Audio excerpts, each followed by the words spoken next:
ChatGPT is only as good as the prompts you give it. So when we're coming to this specific time where we're wondering what is it we can do to create efficiencies in our business utilizing artificial intelligence, today we're going to share with you 8 specific things you can do that are going to help take that efficiency to a whole new level.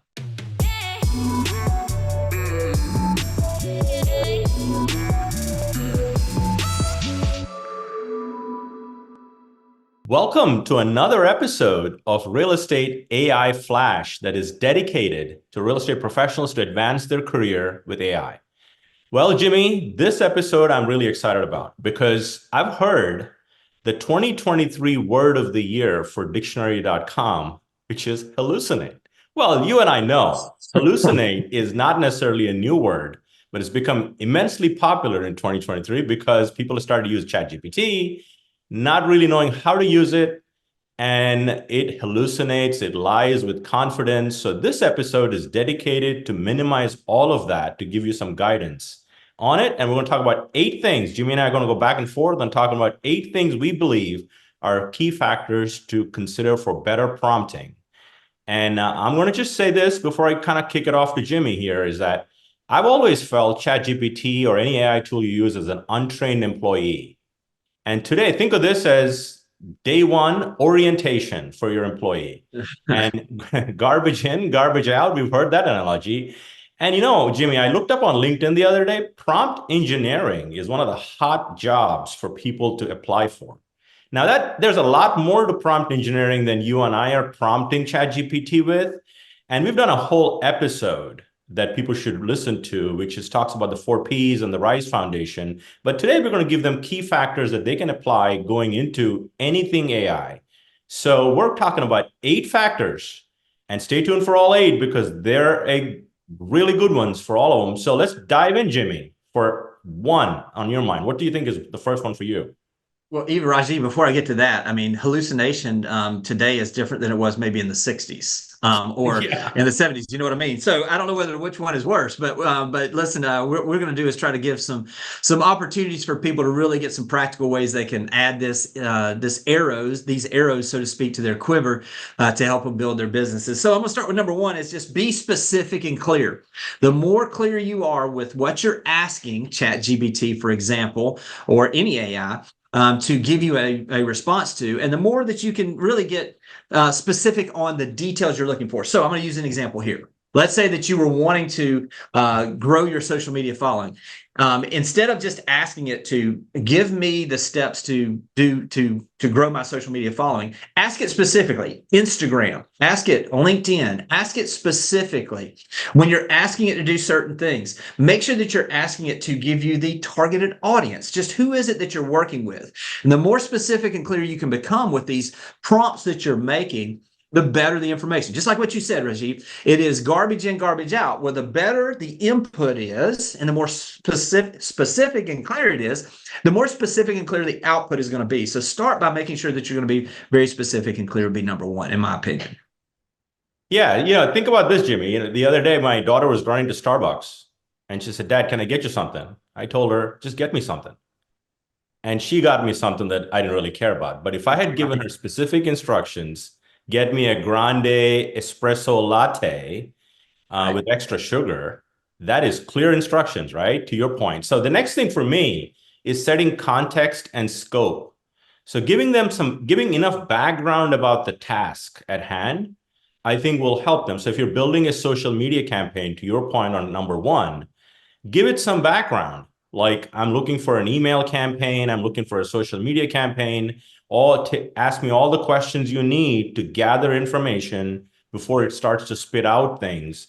Also, channels AI or ChatGPT in this case to give you what you want. So that's set context and scope of what you're trying to accomplish. Yeah, and I would just say, and these just roll right into the next one, which is relevant jargon and keywords. We're acting it to act, for instance, number 3.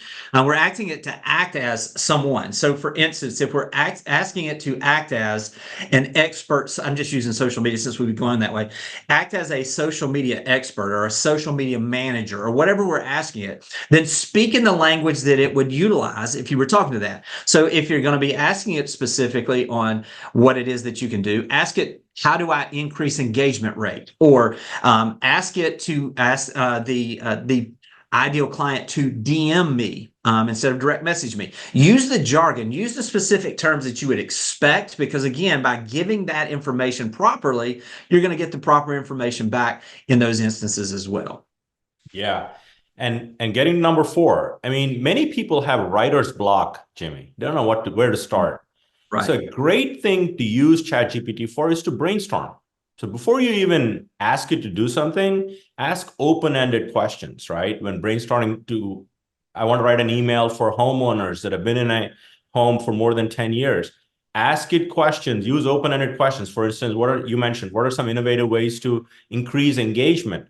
What are some key subject lines that will create high open rates? Ask it questions before you ask it to write something is a great way to think about this too. Again, treat it like an employee, a smart employee, a super smart employee that you've hired, but you got to ask it questions for ideas.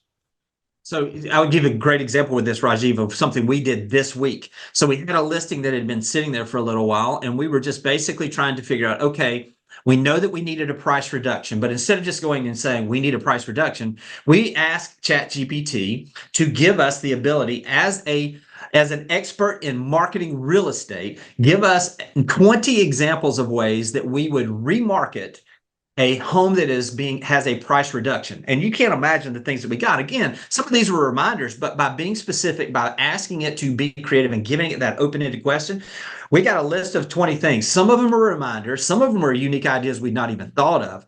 But asking those open-ended questions really do create an opportunity for us to do those things. And then we're talking about open-ended. Now let's talk about the next step is step-by-step instructions. So let's say that we're trying to learn how to do a specific task. I'll use a perfect example of this. Instead of asking it to give us examples, I would like for it to give us, and this is what we've done, is give us a drip campaign that will be 1 email per week for a new lead that came into our real estate business. And we were very specific on what are those step-by-step instructions. Another example with this would be, let's say that we are taking a listing to market. We have asked it to go in and give us a step-by-step action plan on how to launch the listing with utilizing social media, YouTube, print advertising, as well as direct mail. Now, when we did that, it gave us very specific step-by-step instructions on how to execute on those. Again, we need to be creative on our own, but it's going to give us those step-by-step plans that we can apply, and they're going to help us do our jobs even better. That is so good. That is so good, for sure. And it does a great job with that step-by-step thing. If you just, and the key to, I mean, I've heard this statement, Jimmy, that really resonates. The world in the future is not as much for intelligent people, but people that can ask the right questions to AI. So good. Right? I mean, Yeah. you need to be intelligent, but it's also how to leverage AI. And these 8 things are going to help them. And the other one, the next one for me is leveraging examples or scenarios. So think of learning a topic that is very abstract. Even legal stuff. If you're learning things, ask it for examples or scenarios so it actually understands what you're asking it about before you actually learn some things. So another one that I think really fits into this category is, as you're training AI and asking it questions, ask ChatGPT or any of the AI, what have you learned from our conversation so far? Please summarize it for me. Sometimes it could go off the rails.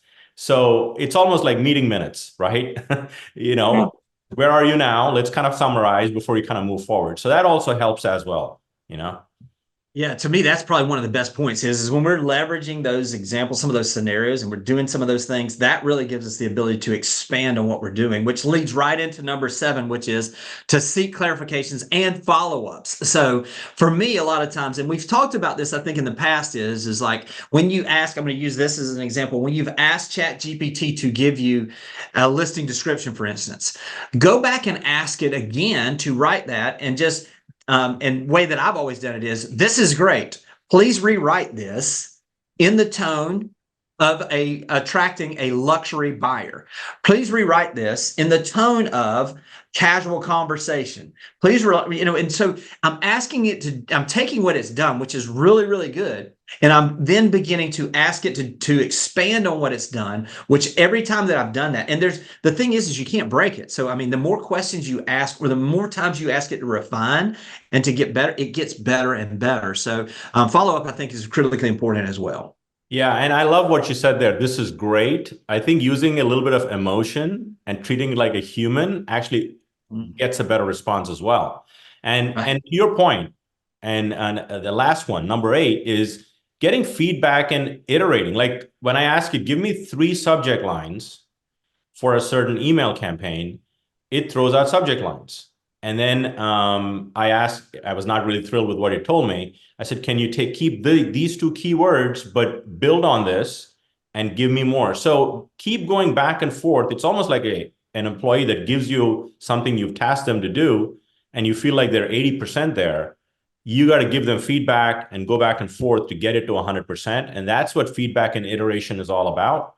And so don't put something out in publish, as we talk about, till it is your word exactly the way you want it. And that's what feedback and iteration is all about. So it may not spit out what you need the first time around. So keep asking it questions, iterate, and give it feedback, give it more input. And it's a learning process for you, as it is for the AI or ChatGPT. Yeah, Rajeev, I know that there are agents that have gotten some value out of this. If you have gotten value out of this, make sure you go and you subscribe to the podcast. Also, do us a favor, leave us a review. It helps us spread the message that we're all stronger together. And also, if you know an agent that could benefit from this, please share this episode with them. And again, thank you for the support, and we will talk to you guys soon. Thanks for watching the video. I specifically chose the video below for you because it builds on the one you just watched. I hope it's helpful, and I'll talk to you soon.